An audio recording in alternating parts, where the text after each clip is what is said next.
Hello दोस्तों, YouTube के channel को सब्सक्राइब कर लें, क्लिक बेल आइकन को प्रेस कर दें ताकि सारा नोटिफिकेशन आपको मिलते रहे। जेबी, सीआईबी और बैंक प्रमोशन का पहला सवाल है। पूरा समय लीजिए, सोचिएगा, फिर जवाब दीजिएगा। पहला सवाल है, why exchange rate for purchase और sale of foreign currency are most unfavourable. क्यों एक्सचेंज रेट जो होता है जब हम परचेज करते हैं, सेल करते हैं फॉरेन करेंसी को, वो ज़्यादातर अनफेवरेबल होती है। ठीक है, ए ऑप्शन है holding cost of currency is high, बोलते holding cost of the currency की ज़्यादा होती है। बी ऑप्शन है bank does not get any exchange commission, bank को किसी तरह का कोई एक्सचेंज कमीशन नहीं मिलता है। सी ऑप्शन है bank runs the risk of counterfeit currency, bank का एक रिस्क रहता है कि बैंक का एक रिस्क लगा रहता है कि काउंटरफिट करेंसी का। डी ऑप्शन है both A and C. E option है ऑल ऑफ दिस। तो आपके समझ से क्या ऑप्शन होना चाहिए इस केस में? थोड़ा 5 सेकंड लीजिए, सोचिएगा, फिर बताइएगा। ठीक है, इसका जवाब जो हो जाएगा ए हो जाएगा। एक चीज़ समझिएगा कि जब भी एक्सचेंज रेट जो होता है, जब हम परचेज करते हैं, सेल करते हैं फॉरेन करेंसी का, ज़्यादातर अनफेवरेबल होने का एक सबसे बड़ा रीज़न ये है कि करेंसी रेट फ्लक्चुएट करता है। करेंसी रेट क्या होता है? फ्लक्चुएट करता है, हर एक 4 सेकंड में करेंसी रेट चेंज हो जाता है, और सबसे बड़ी चीज़ हो गई है। कल अगर बैंक के अनफेवरेबल हो जाएगा तो बैंक के लिए होल्डिंग कॉस्ट उल्टा पड़ जाएगा, महंगा पड़ जाएगा, यानी होल्डिंग कॉस्ट जो है करेंसी का हाई हो सकता है। इस वजह से ये एक तरीके का जो होल्डिंग करना, जो एक्सचेंज रेट होता है, परचेज करना, सेल करना फॉरेन करेंसी का ज़्यादातर अनफेवरेबल माना जाता है। Question number 2, the difference between the buying and selling rates quoted by an authorised dealer is called. जो बोलता है डिफरेंस होता है बाइंग का और सेलिंग रेट, जो भी कोट किया जाता है ऑथराइज्ड डीलर के द्वारा, वो हम क्या बोलेंगे उसको, उस चीज़ को हम क्या समझें, क्या बोलें? जो डिफरेंस होता है बाइंग रेट और सेलिंग रेट जो कोट किया जाता है ऑथराइज्ड डीलर के द्वारा, ठीक है, वो ए इसमें क्या होगा? वो ए ऑप्शन है डीलर्स मार्जिन, बी ऑप्शन है डीलर्स स्प्रेड, सी ऑप्शन है डीलर्स कमीशन, डी ऑप्शन है नॉन ऑफ दिस। तो इस केस के अंदर क्या होगा, आप थोड़ा सोच के बताएं, 5 सेकंड लें। ठीक है, इसका सही जवाब हो जाएगा बी, डीलर स्प्रेड होता है। देखिए समझिएगा बात, जो अंतर आ रहा है बाइंग रेट का और सेलिंग रेट का, जो भी ऑथराइज्ड डीलर कोट करता है, ये बेसिकली डीलर की मार्जिन नहीं, डीलर का स्प्रेड होता है। ठीक है, question number 3, a customer wants to subscribe to a magazine published in Paris, the exchange rate for the draft will be। बोलते जो कस्टमर है वो चाहता है कि सब्सक्राइब करे मैगजीन को जो कि पब्लिश होती है पेरिस में, जो यहाँ एक्सचेंज रेट जो ड्राफ्ट का दिया वो क्या होना चाहिए? ए ऑप्शन है टीटी बाइंग, बी ऑप्शन है टीटी सेलिंग, सी ऑप्शन है बिल्स सेलिंग, डी ऑप्शन है bills buying, E option none of this. थोड़ा सोच के बताएं क्या ऑप्शन होगा।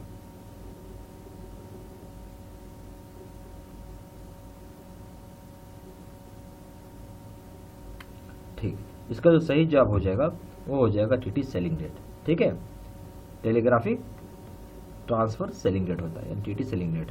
क्वेश्चन 4 है, your non resident customer presents a draft in foreign currency for which covers has already been provided in nostro account, the rate of exchange to be applied to the transaction will be. बोलते जो customer है, जो customer resident है, जो customer resident है वो present करता है ड्राफ्ट जो फॉरेन करेंसी में होता है, जहाँ पे कवर जो है ऑलरेडी प्रोवाइड किया हुआ है उसके नॉस्ट्रो अकाउंट में। यहाँ जो रेट होता है एक्सचेंज का वो अप्लाई किया जाएगा ट्रांजेक्शन के लिए, जो कि क्या होगा? A option TT buying, B option है बिल्स सेलिंग, सी ऑप्शन है bills buying, D option TT selling, E option none of this. थोड़ा 5 सेकंड लें, सोच के जवाब दें। सही जवाब हो जाएगा ए, टीटी बाइंग रेट होगा इस केस में। ठीक है, क्वेश्चन नंबर 5 पाइए, your importer customer has to retire his import bills, the rate of exchange to be applied will B.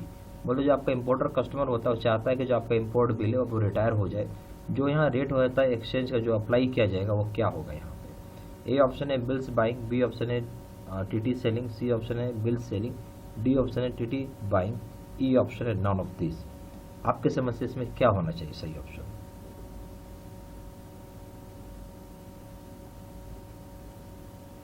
सही जवाब है इसका सी हो जाएगा, बिल्स सेलिंग हो जाएगा। ठीक है, क्वेश्चन नंबर 6 में, you had negotiated an export bill of your customer in May 2009, this bill has been returned by the overseas buyer for some reasons and the AD has to debit his customer's account with Indian rupees, the rate to be applied will be. बोलता है आप यहाँ पे negotiate किए हैं export bills जो कि किसी अपने कस्टमर का मई 2009 में, और ये बिल जो है रिटर्न हुआ है ओवरसीज बायर के द्वारा किसी रीज़न की वजह से। जो यहाँ एडी है यानी जो ऑथराइज डीलर है वो डेबिट करेगा कस्टमर अकाउंट इंडियन रुपीज़ में, और यहाँ कौन सा रेट अप्लाई होगा उस केस में? ए ऑप्शन है bills buying, C B option है टीटी सेलिंग, सी ऑप्शन है टीटी बाइंग, डी ऑप्शन है bills selling, E option none of this. सोच के बताएं।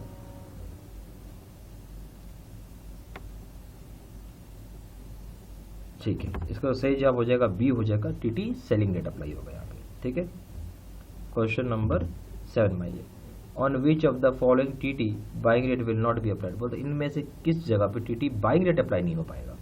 ये ऑप्शन है payment of TT drawn on the paying bank, जो पेमेंट आप करते हैं टीटी का जो ड्रॉन की जगह पेइंग बैंक पे।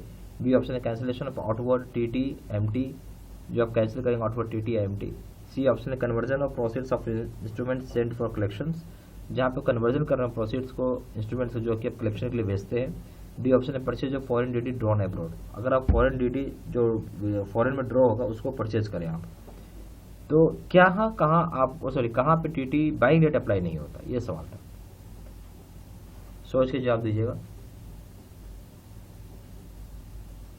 ठीक है, इसका जो सही जवाब हो जाएगा वो हो जाएगा D, purchase of foreign duty drawn abroad. जहाँ परचेज करेंगे फॉरेन ड्यूटी ड्रॉन अब्रॉड में, वहाँ पे टीटी बाइंग रेट अप्लाई नहीं होगा, वहाँ टीटी सेलिंग रेट अप्लाई होता है।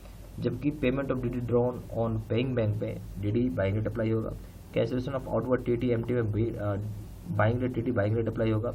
Conversion of proceeds of instrument sent for collection में भी टीटी बाइंग रेट अप्लाई होता है। ठीक है, question rate, on which of the following TT selling rate will not be applied, बोलता है कहाँ पे टीटी सेलिंग रेट अप्लाई नहीं होगा? ए ऑप्शन है क्रिस्टलाइजेशन ऑफ ओवरड्यू एक्सपोर्टेबल्स, यानी क्रिस्टलाइजेशन का मतलब है कि पैसे को कन्वर्ट करना, जो भी एक्सपोर्टेबल्स ओवरड्यू हो गया। बी ऑप्शन है क्रिस्टलाइजेशन ऑफ ओवरड्यू इंपोर्टेबल्स, जो इंपोर्टेबल्स है उसको क्रिस्टलाइज यानी कन्वर्ट करना रुपीज़ में, जो भी ओवरड्यू हो गया हो। सी ऑप्शन है issue of foreign duty MT, यानी फॉरेन ड्यूटी एमटी को इशू करना।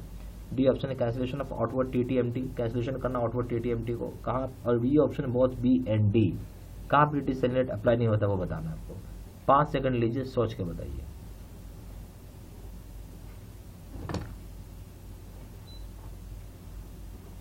तो इसका जो सही जवाब हो जाएगा वो हो जाएगा ई, बी एंड डी, यानी crystallisation of overdue import bills और cancellation of outward TT MT पे अप्लाई नहीं होगा। इन दोनों जगह पे टीटी बाइंग रेट अप्लाई होता है। ठीक है, बाइंग रेट अप्लाई होगा, जबकि crystallisation of overdue export bills पे टीटी सेलिंग रेट अप्लाई होगा, और इश्यू फॉरेन ड्यूटी एमटी में टीटी सेलिंग रेट अप्लाई होता है। ठीक है, क्वेश्चन बनाए, when foreign currency is fixed and value of home currency is variable it is called, बोलते जहाँ पे फॉरेन करेंसी हम फिक्स करते हैं, जो वैल्यू होती है होम करेंसी अगर चेंज करते रहे, इसे हम क्या बोलेंगे? A option direct rate, B option direct rate, C option है क्रॉस रेट, डी ऑप्शन है वेरिएबल रेट, ई ऑप्शन है नन ऑफ दिस। जो सही ऑप्शन क्या होगा इस केस में? 5 सेकंड लें, सोच के बताएं। ठीक है, इसका जो सही जवाब हो जाएगा ए, डायरेक्ट रेट होगा। ठीक है, जब भी आपका अपना देश का करेंसी चेंज करता है ना, और फॉरेन करेंसी फिक्स किया, जैसे $1 के बराबर 67 रुपीज़ है, तो 67 रुपीज़ चेंज होगा, डॉलर तो उतना ही रहेगा। इस केस में होम करेंसी चेंज हो रही, तो वहाँ पे हम क्या बोलेंगे? इसको डायरेक्ट रेट बोलेंगे। ठीक है, direct rate. Question number 10, when home currency is fixed and value of foreign currency is variable it is called, बोलते जहाँ होम करेंसी को फिक्स करते जो वैल्यू होती है फॉरेन करेंसी अगर वो चेंज करे उस केस में क्या बोलेंगे? A option direct rate, B option direct rate, C option है क्रॉस रेट, डी ऑप्शन है variable rate, E option none of this. तो इस केस के अंदर क्या होगा आप सोच के बताएं। बिल्कुल सही, जो सही जवाब आएगा वो हो जाएगा बी, इनडायरेक्ट रेट होगा, क्योंकि यहाँ होम का पहला सवाल। ठीक है, सोच समझ के जवाब दीजिएगा, समय लीजिएगा फिर जवाब दीजिएगा। पहला सवाल, why exchange rate for purchase और sale of foreign currency are most unfavourable, बोलते क्यों जो एक्सचेंज रेट होता है जब हम परचेज करते हैं सेल करते हैं फॉरेन करेंसी का ज़्यादातर अनफेवरेबल होता है, ऐसा क्यों होता है? ये सवाल है। ए ऑप्शन है holding cost of currency is high, B option है bank does not get any exchange commission, C option है bank runs the risk of counterfeit currency, D option both A and C, E option है all of this. तो सोच के जवाब दीजिएगा, सोच समझ के। 10 सेकंड ले लीजिए, सोच के जवाब दीजिए।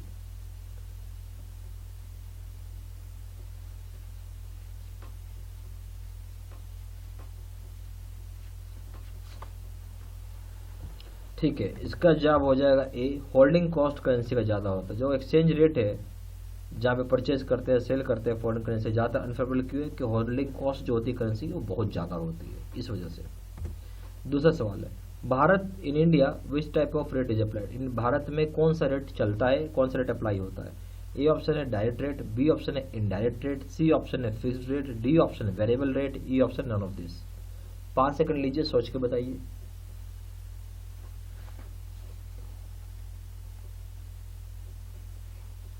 ठीक है, इसका सही जवाब हो जाएगा ए, डायरेक्ट रेट है।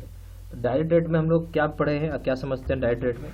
डायरेक्ट रेट का मतलब हो गया जैसे कि $1 है, ठीक है, तो हम लोग क्या बात करें, 1 USD, यानी ये फिक्स होता है विच इज इक्वल टू जो हमारा रुपया है, मान लीजिए 77.77, तो ये ये जो है हमारा, ये 77.77 है, तो ये हमारा यहाँ पे चेंज होते रहता है, ये चेंज होता है और ये फिक्स्ड होता है, ठीक है। Question number 2, in India exchange rate are decided by home, Bharat में एक्सचेंज रेट कौन डिसाइड करता है? A option RBI, B option है FDI, सी ऑप्शन है IBA, D option market forces, E option none of this. सोच के बताएं, 5 second ले, सोच के बताएं।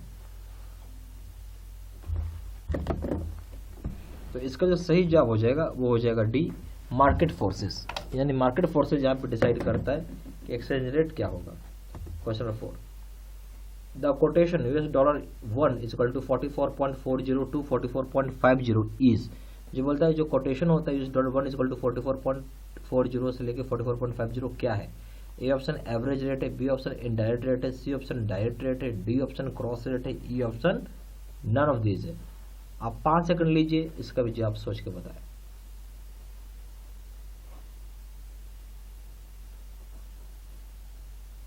ठीक है, इसका जो जवाब हो जाएगा वो है सी, डायरेक्ट रेट। हम लोग इसको बोलते हैं, क्या बोलते हैं? Direct rate. तो डायरेक्ट में जैसे मैंने आपको बताया ये फिक्स्ड होता है, ये क्या होगा? फिक्स्ड हो जाएगा, ठीक है, और इधर वाला चेंज होता है, इसको क्या कहेंगे? चेंज होते रहता है, ठीक है। क्वेश्चन नंबर 5 देखिए, when nostro account of the bank is created before the payment of the tender of foreign exchange, which of the following rates will be applied? बोलते जहाँ नोस्ट्रो अकाउंट जो होता है बैंक का, उसको क्रेडिट पहले ही कर दिया गया, पेमेंट जो टेंडर करना था फॉरेन एक्सचेंज में, तो यहाँ पे कौन से रेट अप्लाई होता है? A option TT buying rate, B option है bills buying rate, C option है TT selling rate, D option है बिल्स सेलिंग रेट। बताएं।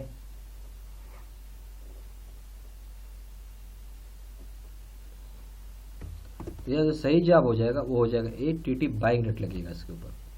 Question number 6, when nostro account of the bank is created later than the payment of the tender of foreign exchange, which of the rates foreign rates will be applied? बोले जहाँ nostro account होगा bank का, उसको credit बाद में किया गया जब पेमेंट कर दिया गया टेंडर ऑफ फॉरेन एक्सचेंज को, तो कौन सा रेट अप्लाई होगा? A option TT buying rate, B option है bills buying rate, C option TT selling rate, D option है बिल्स सेलिंग रेट। बताइए। सही जवाब हो जाएगा बी, बिल्स बाइंग रेट हो जाएगा इस केस में। Question number 7, when there is outward remittance, बोलते अगर जहाँ पे when there is outward remittance and handling of import bills is involved, which of the following rates will be applied? बोलता है जहाँ पे आउटवर्ड रेमिटेंस होता है और हैंडल करते हैं इम्पोर्ट बिल्स को, जो कि इन्वॉल्व होता है, तो यहाँ पे कौन सा रेट अप्लाई होगा? ठीक है, ए ऑप्शन हो जाएगा TT buying rate, B option है bills buying rate, C option है TT selling rate, D option है बिल्स सेलिंग रेट। सोच के बताए, 5 सेकंड लें। ठीक है, इसका जो सही जवाब हो जाएगा डी, बिल्स सेलिंग रेट हो जाएगा। Question number 8, when there is sale of foreign exchange but import bills are not handled, which rate will be applied? बोलते हैं जहाँ पे हम सेल कर रहे हो फॉरेन एक्सचेंज को, पर वहाँ पे अगर इम्पोर्ट बिल्स को हैंडल नहीं किया गया, तो यहाँ पे कौन सा रेट अप्लाई होता है? ए ऑप्शन है clean selling rate, B option है चेक सेलिंग रेट, और C option TT selling rate, D option deals selling rate. तो यहाँ पे ऑप्शन लिखा हुआ है टीटी सेलिंग रेट अप्लाई होगा। क्वेश्चन नंबर 9 है, foreign exchange management act FEMA is administered by, बोले फॉरेन एक्सचेंज मैनेजमेंट एक्ट को कौन एडमिनिस्ट्रेट करता है? ए ऑप्शन है RBI, बी ऑप्शन है government of India, C option है सेबी, डी ऑप्शन है both A and B, E option है ऑल ऑफ दिस। सोच के बताएं।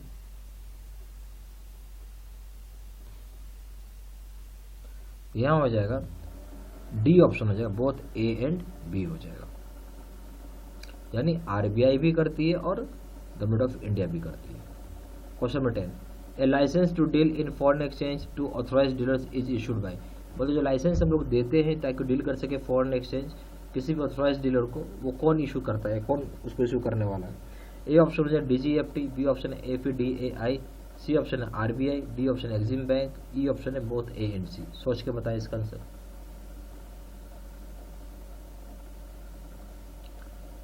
इसका जो आंसर हो जाएगा वो हो जाएगा C, RBI देती है लाइसेंस जहां पे आपको फॉरेन एक्सचेंज का किसी भी ऑथराइज डीलर्स को। यहाँ पे प्रॉपर CIB का वीडियो लेक्चर का कोर्सेज का पैकेज ले सकते हैं। वीडियो लेक्चर कोर्सेज होगा, केस स्टडी न्यूमेरिकल का वीडियो होगा, 1200 से क्वेश्चन बैंक होगा, सुपर नोट्स होगा, एडिशनल मटेरियल होगा और 30 मॉक टेस्ट होंगे। यहाँ पे जो CIB का कोर्स आपको करना हुआ है face to face video course करना सबसे ज़्यादा पावरफुल और सेलिंग वाला कोर्स है। CIB का ABM BFM रिटेल बैंकिंग करेंगे उसके दाम 1500 रुपये, CIB का ABM प्लस BFM करेंगे उसके दाम 2700 रुपये, CIB का ABM plus BFM plus retail banking करेंगे उसके दाम 3500 रुपये। ज़्यादा जानकारी के लिए फ़ोन कर सकते हैं। फ़ोन नंबर हो जाएगा 4 times 9 685 दूसरा नंबर है 7827546946 और वेबसाइट में जाकर डायरेक्टली ऑनलाइन ऑर्डर प्लेस कर सकते हैं। वेबसाइट हो जाएगा www.jbcibstudymail.com, ईमेल आईडी है sidhsena123@gmail.com। ये सारा डिस्क्रिप्शन इसी वीडियो बॉक्स के नीचे डाला हुआ भी है। Thank you.